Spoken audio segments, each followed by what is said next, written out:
Hello students. तो linear differential equation with constant coefficient में shortcut method 5 चल रहा है। और जो एग्जांपल है हमारा, solve D square minus 4 of Y equal to E raise to 3x into x square है। जब हम ई रेज टू एक्स का कंपेरिजन इसके साथ करेंगे तो आपको ये पता होना चाहिए जो ए की वैल्यू है, ए की वैल्यू यहाँ क्या है, 3 है। तो आपका सॉल्यूशन का नेचर तो देखते हैं और इसी तरह आपका सॉल्यूशन जो है होने वाला है। लेकिन इसमें ई की जो वैल्यू है, सॉरी, ए की जो वैल्यू है यहाँ क्या होने वाली है, 3 होने वाली है। तो देखते हैं फटाफट सॉल्यूशन किस तरह हमें करना है।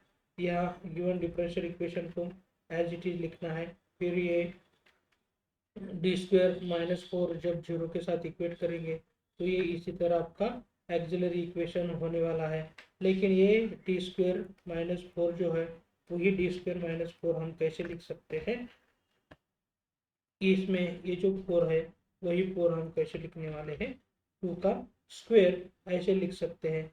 फिर ये जो पार्ट है D plus two into D minus 2 हो जाएगा। और ये सब कुछ सिंप्लीफाई करने के बाद जो डी की वैल्यू हमारे आने वाली है, डी की वैल्यू सिर्फ यहाँ डी की वैल्यू हम यहाँ देने वाले हैं। तो डी इज इक्वल टू क्या होने वाला है, 2 और माइनस 2 ऐसा होने वाला है। तो ये आपको अच्छी तरह समझना पड़ेगा कि डी की वैल्यू क्या है। लेकिन जब हम डी की तरफ देखते हैं तो ये जो 2 और माइनस 2 है इसे हम क्या कह सकते हैं, दीज रूट्स आर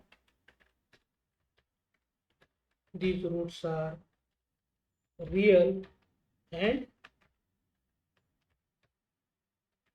डिस्टिंक्ट है। तो रियल और डिस्टिंक्ट रूट के लिए हमारा जो कॉम्प्लीमेंट्री फंक्शन है वो कॉम्प्लीमेंट्री फंक्शन किस तरह होता है वो तो आपको देखना ही है। रियल और डिस्टिंक्ट रूट है तो ये जो सॉल्यूशन है हमारा c1 e raise to m one x plus c2 e raise to m two x इसके जैसा होता है। लेकिन हमारे पास ये जो यमून की वैल्यू हम 2 लेने वाले हैं और m2 की वैल्यू -2 लेने वाले हैं।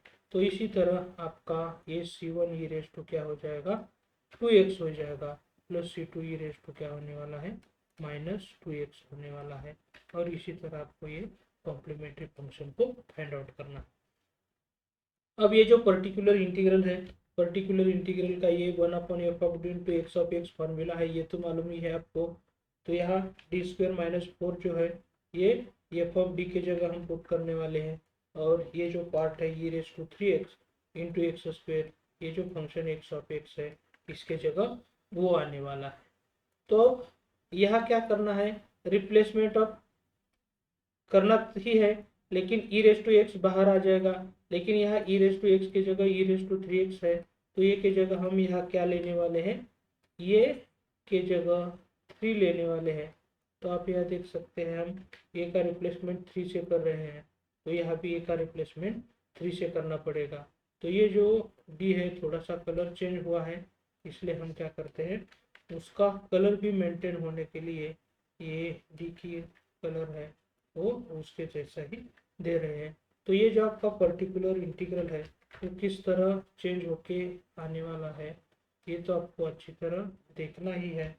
अब ये पार्ट देखने के बाद ये डी की जगह हमें क्या करना है, d+3 लेना है। तो आपके सामने ये जो डी है उस डी की जगह मुझे क्या करना है, d+3 लेना है। तो यहाँ हम d+3 कर रहे हैं। लेकिन उसके बाद ये जो ई रेज टू 3x है वो ई रेज टू 3x उसके बाहर आ जाएगा। और जो कुछ पार्ट होने वाला है वही पार्ट ये जो ब्रैकेट में आपके सामने देख रहे हैं इस पार्ट के लिए सब कुछ अब होने वाला है। तो ये आपको अच्छी तरह पार्ट के लिए सिंप्लीफिकेशन करना है। किस तरह सिंप्लीफिकेशन हो जाएगा ये सब कुछ हम यहाँ डिटेल में दे रहे हैं, आपको अच्छी तरह देखना है। तो ये डेफिनेटली आपको समझ में आने वाला है। यह d+3 का ब्रैकेट स्क्वायर, इसके लिए a plus b bracket square जो a square plus 2ab plus b square है, ये जब हम यूज करेंगे तो ये क्या हो जाएगा, पहले टर्म में डी स्क्वायर प्लस 6 टाइम्स क्या होने वाला है, डी होने वाला है, प्लस क्या हो जाएगा 9 -4 तो है ही आपके जो है वो एज इट इज रखना है। अब इसे थोड़ा सा सिंप्लीफाई करना है, तो देखते हैं किस तरह सिंप्लीफिकेशन हो जाएगा। A9 - 4 जो है ये क्या होने वाला है, 5 होने वाला है। लेकिन आप जब इस ब्रैकेट में देखेंगे तो इस ब्रैकेट में क्या है, अलजेब्रिक फंक्शन है। तो ये जो फोर्थ रूल है, फोर्थ रूल के हिसाब से हमें यहाँ से आगे जाना है। तो फोर्थ रूल के हिसाब से ये जो असेंडिंग पावर्स में लिखना है, तो यहाँ से यहाँ क्या कर रहे हैं, 5 की टर्म पहले आने वाली है, तो ये 5 प्लस हो जाएगा। लेकिन उसके बाद 5 के बाद 6D की टर्म आने वाली है। तो इसी तरह आपको क्या करना पड़ेगा, ये D² + 6D + 5 जो है वो असेंडिंग पावर्स ऑफ D लिखना पड़ेगा। फिर आप यहाँ देख सकते हैं किस तरह हम ये जो सिंप्लीफिकेशन है यहाँ करने वाले हैं। ये जो डिनोमीटर है, इस डिनोमीटर को मैं ब्रैकेट ले रहा हूँ और इस ब्रैकेट में ये जो पहली टर्म है वो कॉमन लेना है। तो ये पहली टर्म 5 है और 5 ही कॉमन लेना है हमें। तो 5 कॉमन लेने के बाद यहाँ क्या रहेगा, 1 रहेगा। तो यहाँ 5 आने वाला है। लेकिन 6D + D² से भी हमें 5 कॉमन लेना पड़ेगा। लेकिन यहाँ 5 नहीं है, तो यहाँ मुझे 5 को डिनोमिनेटर में देना पड़ेगा। अब इसे हम क्या कर रहे हैं, ब्रैकेट में लिख रहे हैं। तो इसी तरह आपको ये जो सिंप्लीफिकेशन है वो सिंप्लीफिकेशन अच्छी तरह करना पड़ेगा। फिर हम इसको और थोड़ा सा सिंप्लीफाई करते हैं। तो किस तरह सिंप्लीफाई होगा ये भी आप यहाँ देख सकते हैं। इसमें ये जो डिनोमीटर का 5 है, वो डिनोमीटर का 5 क्या लिखने वाले हैं, e⁻³ के डिनोमीटर में लिखने वाले हैं 5। और फिर इसके बाद ये जो आपके सामने टर्म है, यही टर्म हम कहाँ ले रहे हैं, इस पार्ट में न्यूमरेटर में लेना चाहते हैं। लेकिन न्यूमरेटर में आने के बाद इसकी जो पावर है वो पावर क्या हो जाएगी, निगेटिव हो जाएगी।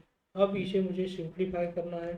अब ये कहाँ तक सिंप्लीफाई करना है, इसके लिए जो आपने मेरे प्रीवियस रूल नंबर 4 के रिलेटेड वीडियो नहीं देखे हैं, तो इसके रिलेटेड आप एग्जांपल देखेंगे तो आपको ये पता चल जाएगा किस तरह। नहीं तो हम यहाँ भी ये कंसेप्ट एकदम डिटेल में देने वाले ही है। अब ये जो पार्ट है r⁻⁻1 को हम डिलीट कर देते हैं। लेकिन 1 + d⁻⁻1 है, वो 1 - d + d² - d³ + d⁻⁴ ऐसे होता है। तो यहाँ क्या आने वाला है, माइनस आने वाला है। फिर वो प्लस लिखने के बाद यहाँ क्या होने वाला है, ये जो ब्रैकेट है, ब्रैकेट का क्या होने वाला है, स्क्वायर होने वाला है।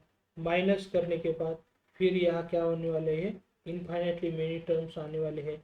लेकिन हम यहाँ x² है, तो इसके हिसाब से स्क्वेयरिंग की टर्म तक ही ये टर्म्स ले रहे हैं, बाकी सब कुछ टर्म है उसे इग्नोर कर रहे हैं।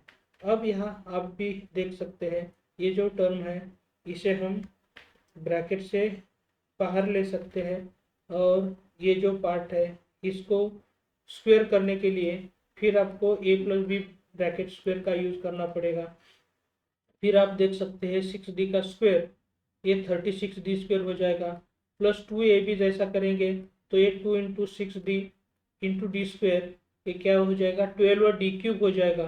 तो d³ की टर्म हमें नहीं चाहिए क्योंकि यहाँ x² है, और ये d² का स्क्वायर करेंगे तो d⁻⁴ हो जाएगा, वही भी टर्म हमें नहीं चाहिए। तो यहाँ क्या होने वाली है, पहली टर्म है वही रहने वाली है, 6D का स्क्वायर डिवाइडेड बाय 5 का स्क्वायर करना पड़ेगा। तो किस तरह ये 6D का स्क्वायर होता है, 6 का स्क्वायर तो आपको मालूम ही है वो 36 होता है। D का स्क्वायर भी क्या हो जाएगा, d², ऐसा हम लिख सकते हैं। तो यहाँ इसके रिलेटेड हम चेंजेस कर रहे हैं, और डिनोमीटर 5 है उसका स्क्वायर 25 हो जाएगा। उसके हिसाब से आपको सब कुछ करना है। तब तक ये भी पार्ट को हम सिंप्लीफाई कर सकते हैं, 6D/5 कर सकते हैं। तो ये 6D/5 कर दिया मैंने, प्लस d² क्या हो जाएगा, 5 होने वाला है। लेकिन आपको फिर ये चीज़ याद रखना पड़ेगा, ये जो पूरी टर्म है इसको माइनस साइन दिया है, तो माइनस का मल्टीप्लिकेशन पहले टर्म के साथ और दूसरे टर्म के साथ भी होना चाहिए। तो ये आपको दिमाग में रहना चाहिए। अब इसमें हम क्या कर रहे हैं,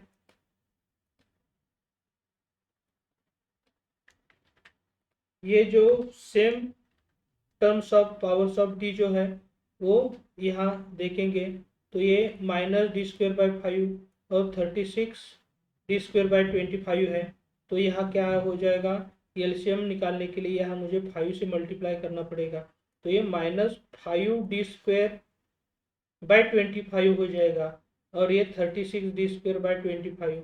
तो ये सब सिंप्लीफिकेशन करने के बाद 31 डी स्क्वेयर बाय 25 हो रहा है। तो यही जो पार्ट है, यही पार्ट हम कैसे लिख सकते हैं, 31/25 इंटू डी स्क्वेयर, और ये जो पार्ट है 6/5 इंटू कैसे लिख सकते हैं, डी, ऐसे लिख सकते हैं। तो ये आपको अच्छी तरह सिंप्लीफिकेशन करना पड़ेगा। अब इसका सिंप्लीफिकेशन होने के बाद आपको क्या करना है, ये जो एक्स स्क्वेयर है, एक्स स्क्वेयर का मल्टीप्लिकेशन जो है, एक्स स्क्वेयर का मल्टीप्लिकेशन इस 1 के साथ होगा, 1 इंटू एक्स स्क्वेयर हो जाएगा। लेकिन यहाँ डी ऑपरेटर है, तो डी ऑफ क्या करना पड़ेगा मुझे, एक ब्रैकेट में एक्स स्क्वेयर लेना पड़ेगा और वही क्या करना है, D square of x square, और रिमेनिंग टर्म को हम छोड़ देंगे तो भी चलेगा। और यहाँ मुझे क्या करना है, ये दो ब्रैकेट नहीं लेने हैं, इसके लिए हम क्या करने वाले हैं, एक ही ब्रैकेट को रखते हैं, बाकी सब कुछ डिलीट कर रहे हैं जो करली ब्रैकेट था वो। अब यहाँ 1 इंटू एक्स स्क्वेयर वो क्या होने वाला है, एक्स स्क्वेयर। अब D of x square means derivative of x square, आपको शायद मालूम ही है, तो क्या होने वाला है, 2 टाइम्स एक्स, ऐसे होने वाला है। अब यहाँ D square of x square जब हम करेंगे तो एक्स स्क्वेयर का एक बार डेरिवेटिव 2x आता है और 2x का दूसरी बार डेरिवेटिव 2 हो जाएगा। तो इसी तरह आपका ये जो डेरिवेटिव है वो डेरिवेटिव होने वाला है। फिर हमें 6 इंटू 2x जो है ये क्या हो जाएगा, आप भी देख सकते हैं। यहाँ 2 को हम क्या करेंगे, मल्टीप्लाई करेंगे 6 के साथ, तो ये क्या हो जाएगा, 12 होने वाला है। तो ये 12/5 into x as it is. अब यहाँ 2 को न्यूमरेटर के साथ मल्टीप्लाई करेंगे तो 31 इंटू 2 जो है वो क्या होने वाला है, 62 होने वाला है। और इसी तरह हमें क्या करना है, ये जो पार्ट है, ये पार्ट सिंप्लीफाई करने के बाद जो आपके सामने दिख रहा है वही क्या है, पर्टिकुलर इंटीग्रल है। तो इसे हम पीआई यहाँ लिखने वाले हैं और यहाँ थोड़ा सा उसको फिनिशिंग देते हैं इसी तरह। तो ये आपका क्या होने वाला है, पर्टिकुलर इंटीग्रल होने वाला है। तो ये थोड़ा सा मैंने डिलीट ज़्यादा ही कर दिया है। तो ये इसी तरह आपका complete solution of given differential क्या हो जाएगा, C F plus P I. लेकिन आपको मालूम ही है सी एफ की जो वैल्यू है वो डिस्टिंक्ट रूट के लिए क्या हो जाएगा, इसी तरह हो जाएगी। और पर्टिकुलर इंटीग्रल का जो पार्ट है यही आपके सामने से ले सकते हैं हमें। अदरवाइज आप 25 भी कॉमन ले सकते हैं, एलसीएम लेके 25 बना के यहाँ ले सकते हैं, कुछ भी ये लास्ट स्टेप में कर सकते हैं। और इसी तरह आपका ये जो सामने है वही complete solution of the given differential equation हो जाएगा।